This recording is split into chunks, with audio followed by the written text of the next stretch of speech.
Okay, we will again proceed with the design of breakwaters. I will just explain about the design principles. The first and foremost requirement is the assessment of the weight of the stone that needs to be used for the armor layer. Once that is done, the rest of the things are automatic, in the sense you need to use some kind of a ratio for the secondary layer, core layer, etc., ratio of the weight of the stone which you have determined for the primary layer. So here the weight of the stone individual armor unit in maybe newtons, so is given by this expression, where WR is a unit weight of the armor unit, then H is the design wave height, which I have already explained to you how to look at the design wave height, how to select the design wave height. Then the specific SR is the specific gravity of the armor unit related to the seawater, so that is WR by W. Then WW is your unit weight of water, I mean the seawater. Then you have the angle of the structure slope, so this is the slope of the breakwater. Then KD is the stability coefficient, which depends on the type of armor block, the number of layers, N, type of placement, whether whether it can be random or in a regular fashion, I will explain about that later. Then type of waves, that is whether it is breaking or non breaking. The KD value for both trunk and head section of the breakwaters are quite different and are provided in the table in the next slide. So before that, so number of layers I have already explained in the previous lecture. The type of placement, see for example, if you look at some of the stones like tetrapods, this can be placed in random. The only requirement is that it has to be placed in 2 layers, but you can just simply place it. But if you look at the acropod,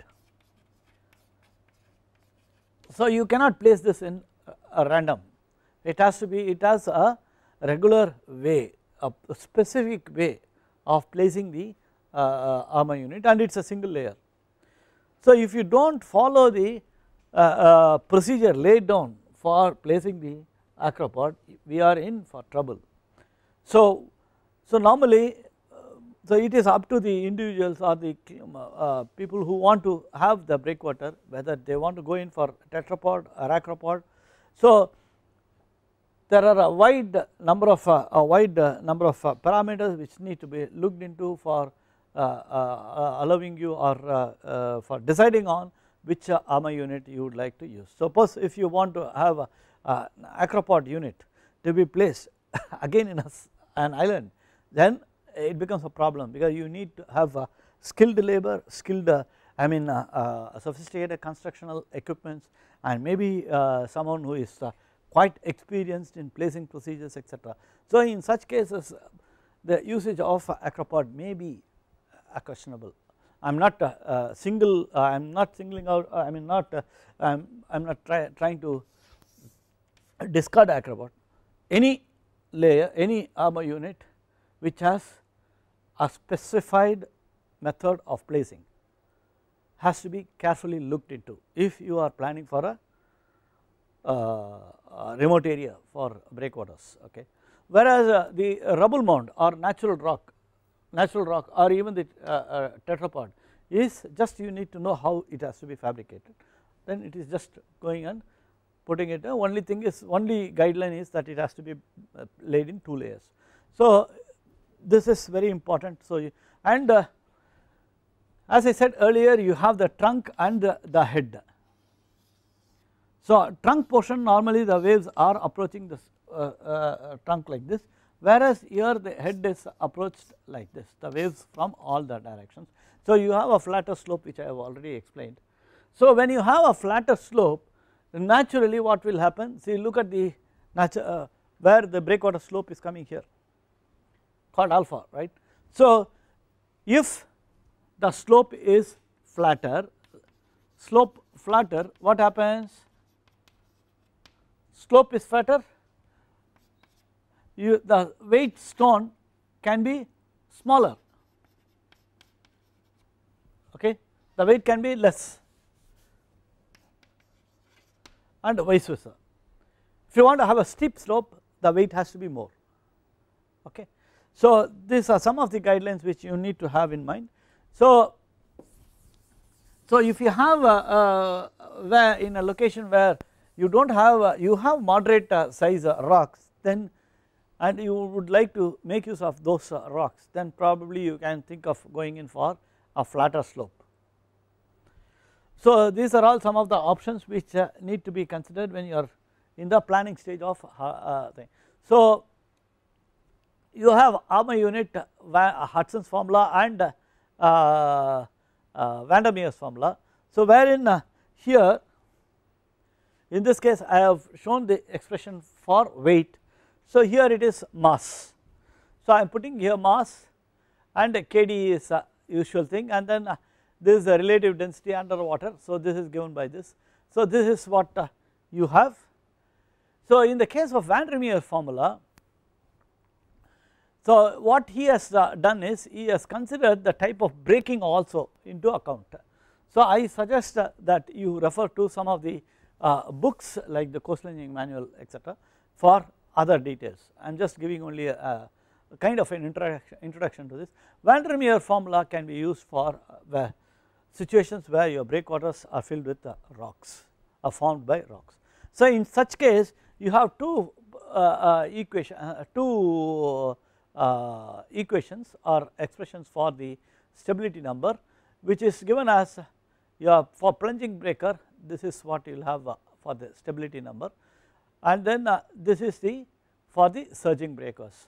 What will happen is the Pb is an overall porosity of the breakwater, Pb equal to 0.1 for an armor layer over an impermeable layer, Pb equal to 0.4 for armor layer over the filter layer over the cores. Then finally you have for a structure built entirely out of armor stones, just dumping the stones, no core, no secondary, nothing like. So you have for a wide range of choices, you have the stability number slightly changing.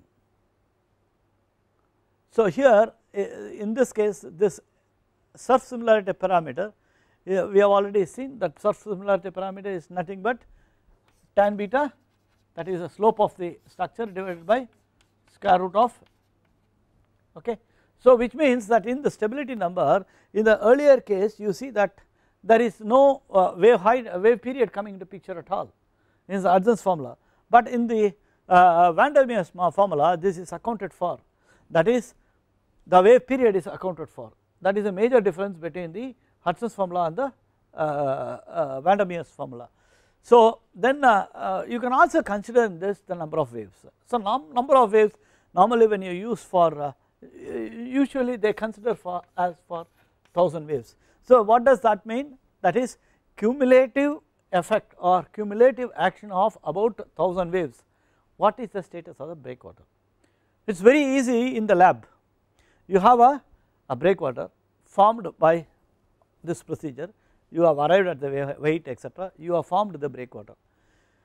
You have a wave maker at one end, then you set the wave maker for a particular period for which it has to be tested, then subject the model for about 1000 waves. Look at the stability, the status of the structure. If the status of the structure is intact, then we say that the structure is safe, stable. So the number of waves normally should be taken as 1000. For details please refer to the standard books as I have said earlier. Now looking at the suggested Kd values, there are some of the new types of latest armor stones which might be might not be appearing here. So this is from the old shore protection manual where you have the armor units, this is the number of layers. So this is the type of placement, whether it is a random or a special type. For example, acropod is not there. So acropod I think you have to check into the literature for acropod, and then you use the structure head and for the structure trunk and structure head. The Kd values for, if you want to consider the breaking waves, these are the Kd values, and these are the Kd values for non-breaking waves, and similarly for the structure, and see for all these things, all this rho is for a particular slope of the breakwater. Okay. So you need to know the slope, and then you need to know whether you are designing it for breaking waves or non-breaking waves. For non-breaking waves, naturally your Kd value is more. Okay.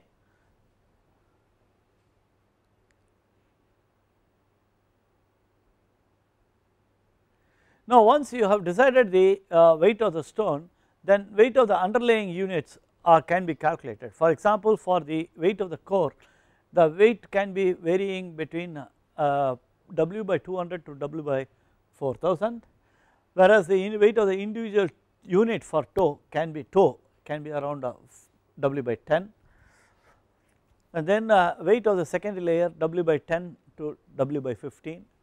W is the weight of the armor unit obtained from Hudson's formula. Is that clear? So that is what I said, once you calculate your weight of the stone, then it is all quite straightforward. The filter layer can be dN50 for the armor layer divided by the underlayer or the secondary layer.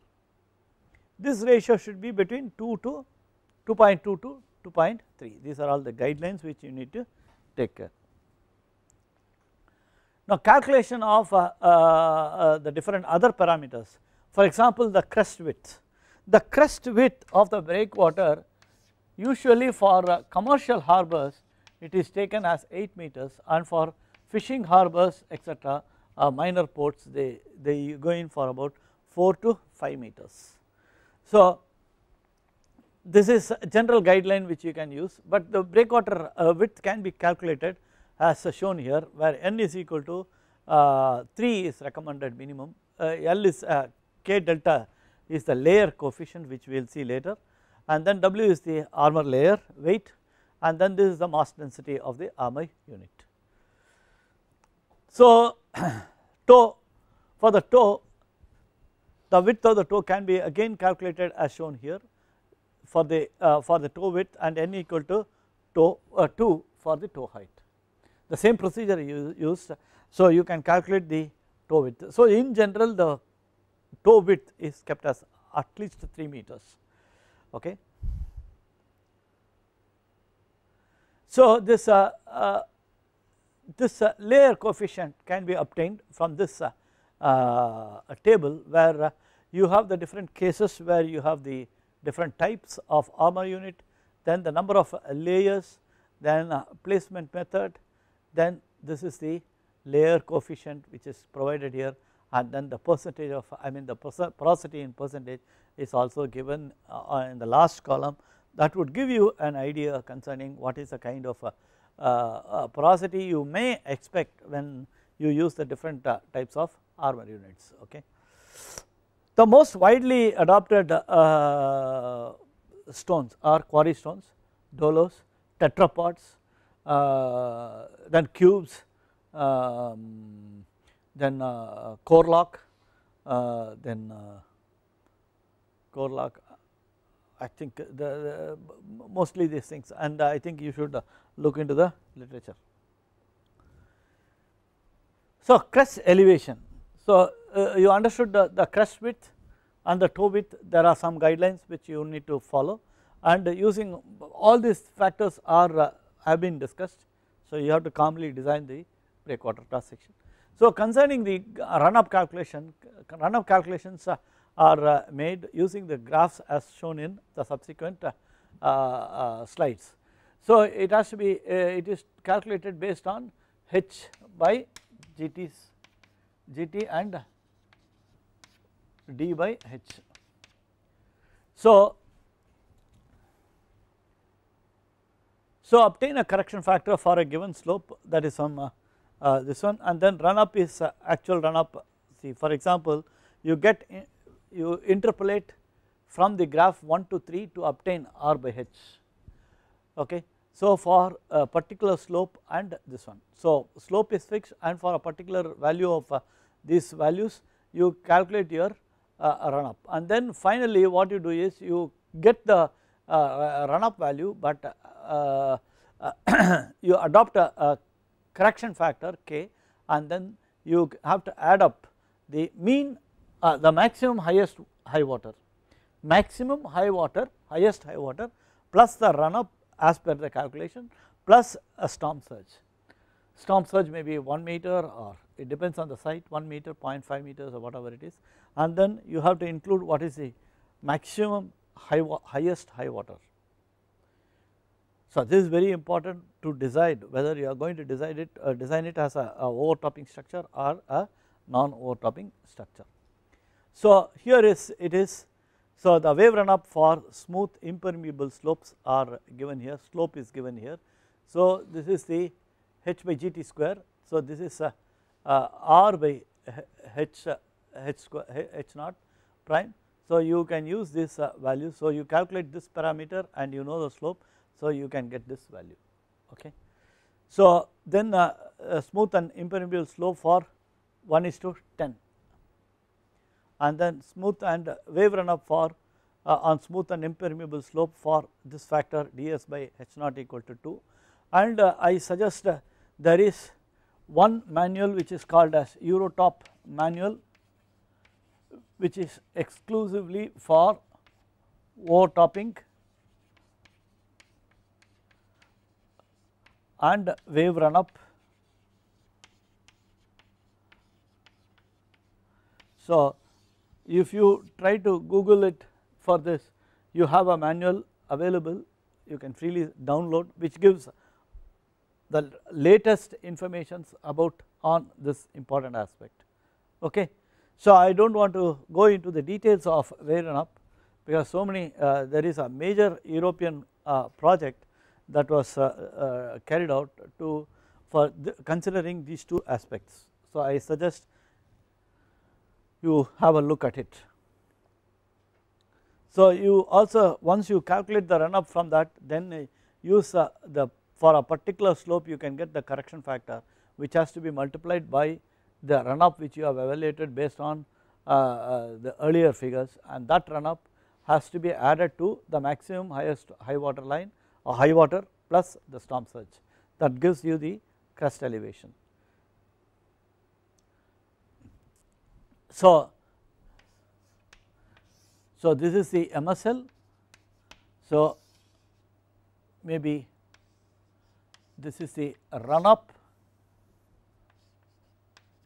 under MSL, okay, but then you have to add your maximum high water line, and then you have to add the storm surge in order to get the crest elevation. So this is actually we have already seen the different kinds of layers. So this is based on acropod. So you have a secondary layer, I mean a core layer, a secondary layer, and the primary layer, wherein in the case of an acropod it is only by a single layer. So there is only one single layer which is used to form the, so you see only one stone is there, okay. And what we have also done some tests with the acropod is quite stable. See, this artificial armor units, they have a very good interlocking capacity when they are put together. So for example, this has a very good interlocking capacity, but it has a regular placing method, that is a slight disadvantage. But another problem with the acropod, it's not a problem, it's a feature.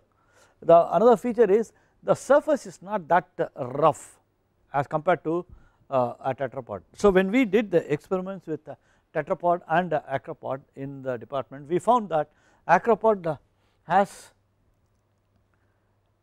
slightly more reflection, okay, less reflection, and then it has slightly more overtopping, because when you have the tetrapod, it is placed in random, so a lot of friction is offered, so the reflection is less, and so the overtopping also naturally has to be less, and we found that it is to be less in the case of tetrapods.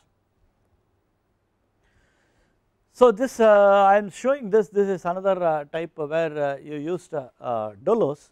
Dolos is you refer to the earlier picture how it looks like.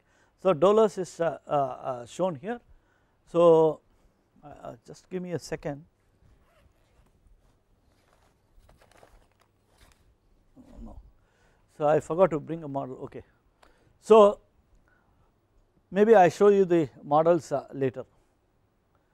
So the Hudson's formula, let me have a kind of a commentary on the Hudson's formula, because Hudson's formula is widely used. Okay, so although it does not consider the wave period, but still it is widely used, and it incorporates all the other different artificial armor units also. So you see that it has some limitations.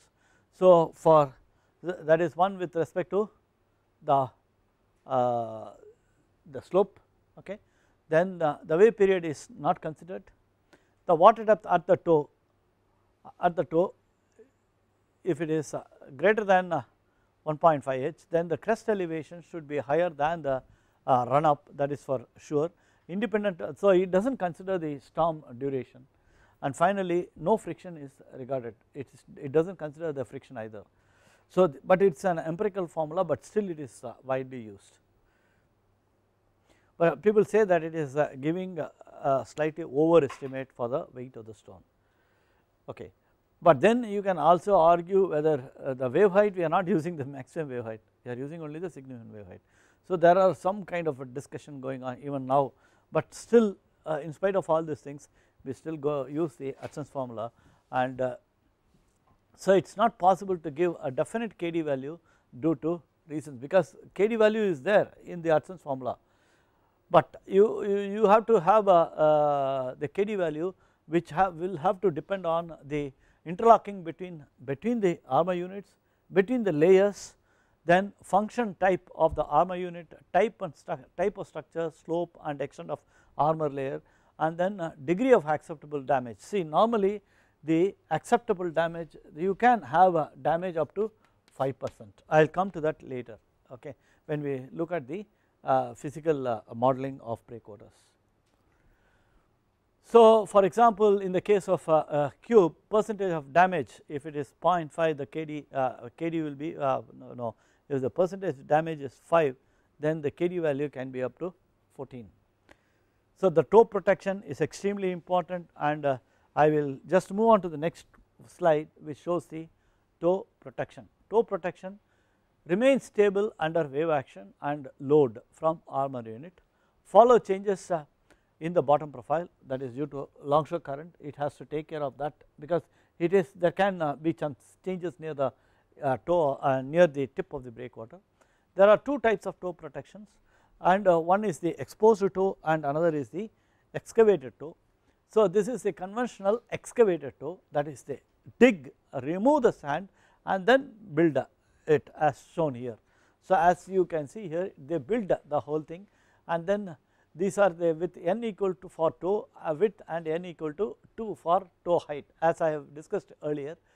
So this is the primary layer. So you can run the filter layer, and then you can use the secondary layer can be run into this, and this can also be just the primary layer stone itself can be extended, or you can use slightly less, but the width, if for sure it has to be a minimum of 3 meters, minimum, barest minimum. Many locations they use 6 meters.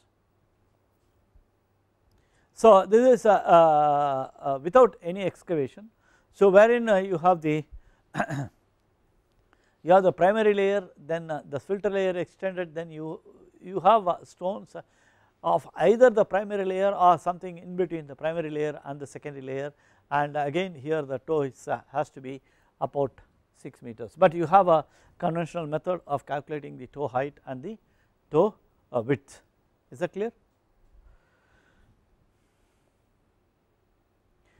So Rubble Mount cross section for seaward wave exposure for 0 to moderate overtopping. So this is to summarize what we have done so far. So this is maybe the WS to W15. So this is W, that is the armor layer, or sometimes this is not considered. This is all these things can be considered as W, and this can all be considered as W by 2.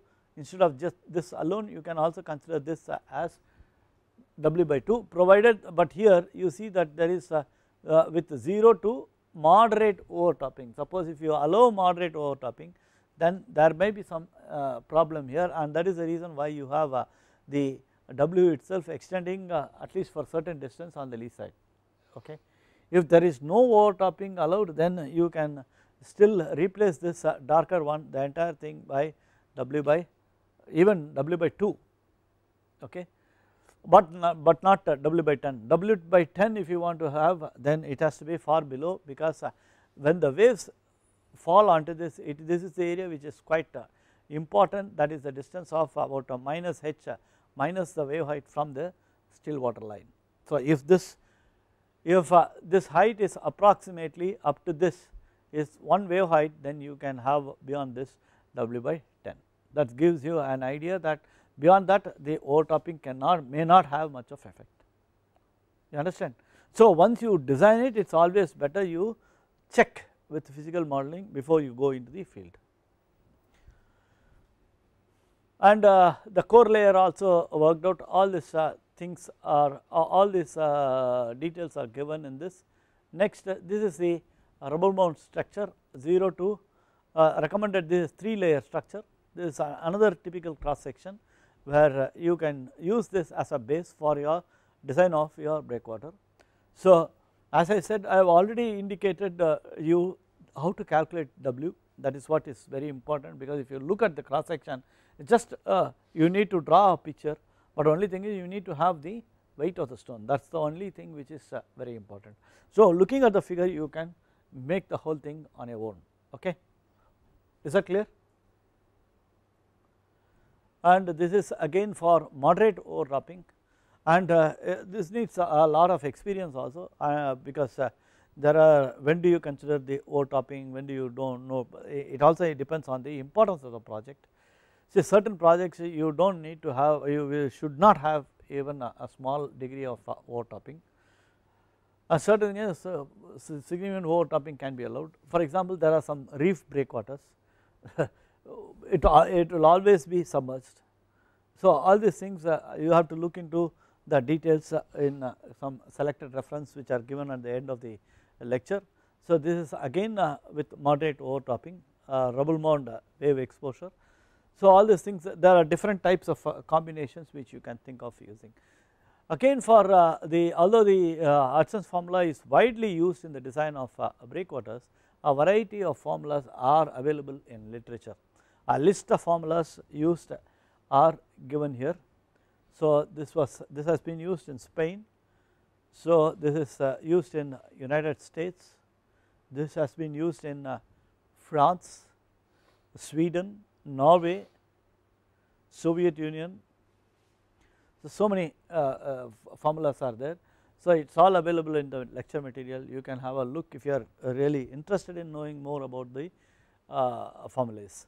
Then you have the violent, so this picture just shows Chennai Harbour, Outer Ham, during one of the cyclones where during late 2003 the kind of overtopping, and so usually there is not much of overtopping, but during a cyclone you see what can happen. So in fact the wave reached till the top of this tower, I believe, but nothing happened, it is all intact. So with that I complete the breakwater studies.